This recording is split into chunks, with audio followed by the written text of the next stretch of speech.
Cerpen peluru yang tak pernah kukang. Karya Y. Edward Horace S. Dibacakan oleh Sinta Lestari. Kau ingin peluru ini bersarang di mana? Kepalamu, jantungmu, atau matamu? Tanyaku sedetik setelah kutempelkan mulut pistolku lekat di dahi seseorang.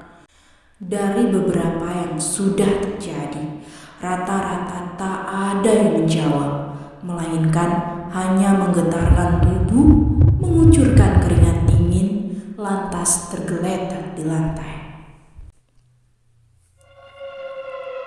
Sejak remaja, aku selalu menikmati pembunuhan. Sebagai anak yang tak punya bapak dan ibu, yang pergi entah kemana, tak ada yang melarangku menonton film dewasa. Sebentar. Maksudku di sini bukan film-film yang membuat sesuatu pada bagian bawah lelaki berdiri pun tidak merangsang gelisah perempuan yang mendadak berubah perasaannya. Pada setiap film laga yang diputar tengah malam, aku selalu senang melihat kegagahan seseorang, bisa laki, bisa perempuan, yang berkuasa penuh atas nyawa orang-orang. Barangkali memang tak ada yang sayang nyawa. Tampak dari begitu takutnya orang-orang itu ketika pistol yang siap dikokang menatap wajah mereka. Pada saat itu, pemegang pistol seakan-akan mendapat anugerah penuh untuk bebas memperlakukan orang-orang yang takut itu. Dan pastilah orang-orang yang takut itu akan memberikan apapun dan melakukan apapun demi keselamatan nyawa mereka. Ada satu film yang memperlihatkan perlawanan korbannya dengan tidak mau patuh. Namun tentu tak berapa lama terdengar bunyi tembakan. Pemegang pistol lantas tersenyum seolah-olah berhasil meredam pemberontakan. Bukankah orang-orang pasti senang jika berkuasa atas orang lain? Menyuruh ini, memperlakukan itu, membuat orang lain jadi budak, mengambil hak bebas orang. Siapa yang tidak haus jadi tuan? Siapa yang tidak ingin punya hamba? Demikianlah kubulatkan tekad untuk memuaskan nafsuku dengan mendaftar sebagai pembunuh bayaran pada aplikasi gokil. Aplikasi ini belum lama ada. Jika kau perlu diantar kendaraan ke suatu tempat, silahkan memesan jasa GoRide. Kalau mau beli makanan tanpa perlu capek-capek pergi, kau boleh memesan menu GoFood. Rumah kotor tak ada yang membersihkan, pembantu akan datang ke rumahmu dengan biaya pantas yang sudah terpesan di GoClean. Yang terakhir, untuk memuaskan nafsu sebagian orang, muncullah gokil. Tentu, karena ini bisnis terlarang, identitasmu sebagai pemesan akan dirahasiakan. Kau bebas memesan pembunuh bayaran, namun sebelumnya perlu menuliskan apa alasan seseorang harus dibunuh. Ini dipakai sebagai dasar penilaian gokil untuk menentukan siapa yang terpilih sebagai pembunuh. Ya, dalam perkembangan aplikasi guna memenuhi pesanan yang semakin banyak, entah kenapa orang-orang sekarang mudah sekali membunuh. Telah ditetapkan spesialisasi pembunuh. Pembunuh akan menerima alamat rumah target pembunuhan. Ada pembunuh spesialisasi koruptor.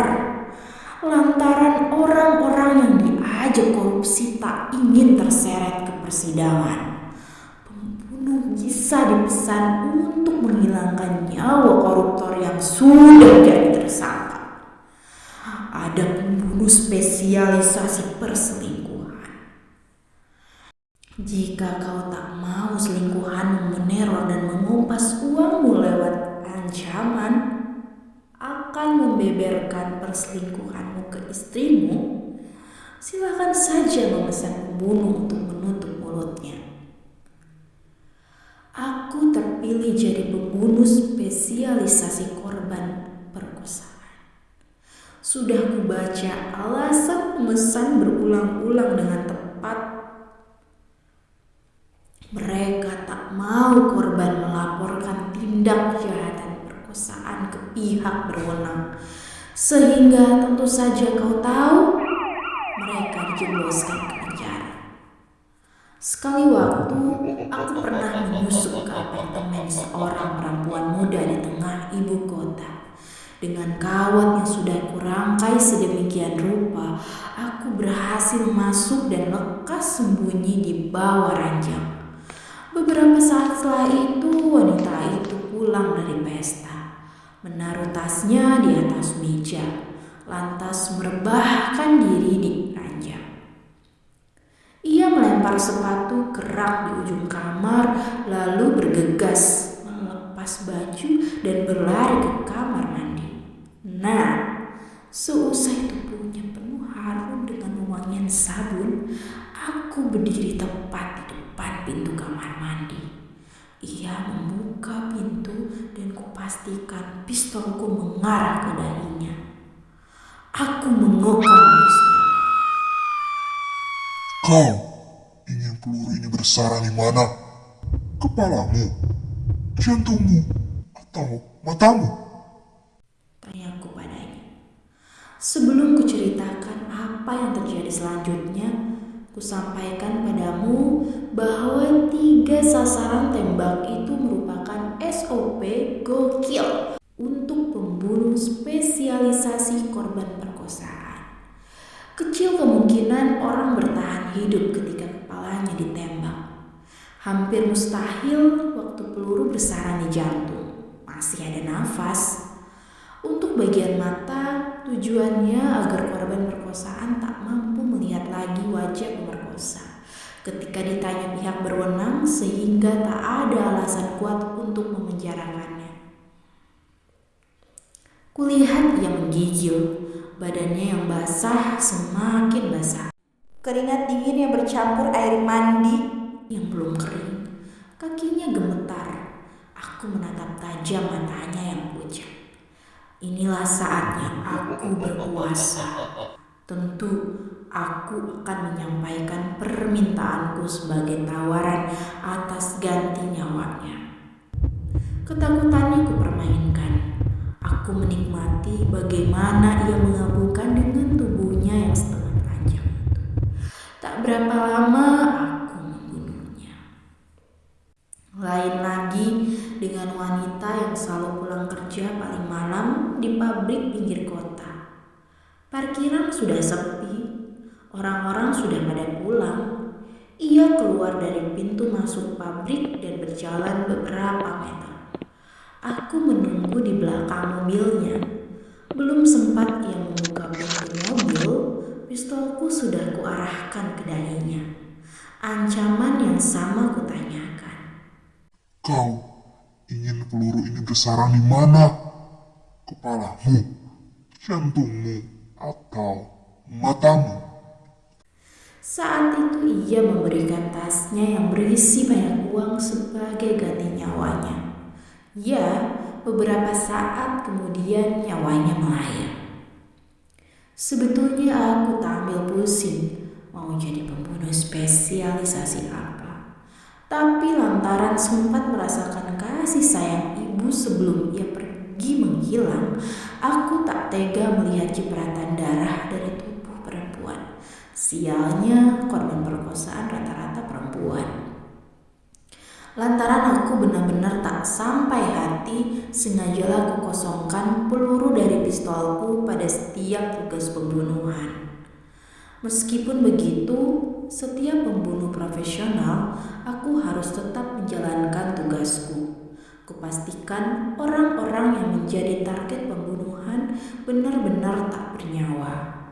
Wanita di apartemen itu kubekap dengan bantal sampai pingsan.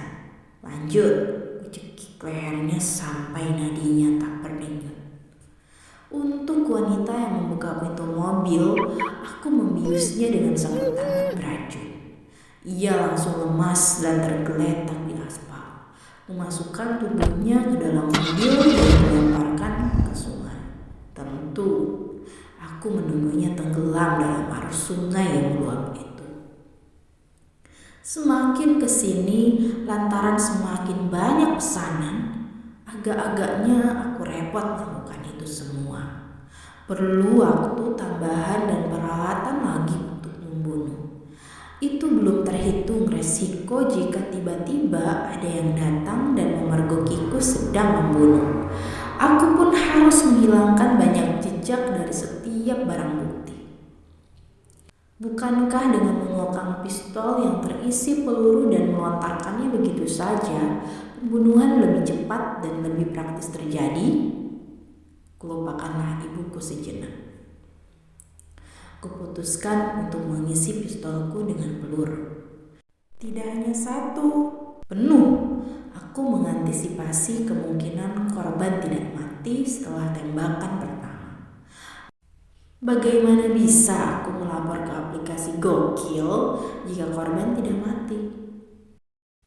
Pesanan di aplikasi datang. Kali ini aku disuruh membunuh wanita tua. Rambutnya beruban, badannya ramping. Ia baru saja pulang dari pasar. Tangannya membawa sekantung belanjaan berisi sayur. Aku sudah sembunyi dalam lemari di ruang tengah.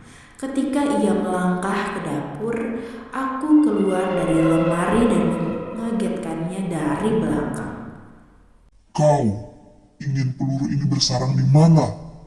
Kepalamu, jantungmu, atau matamu? Aku mengekang pistol. Kali ini benar-benar akan ada peluru yang terlontar.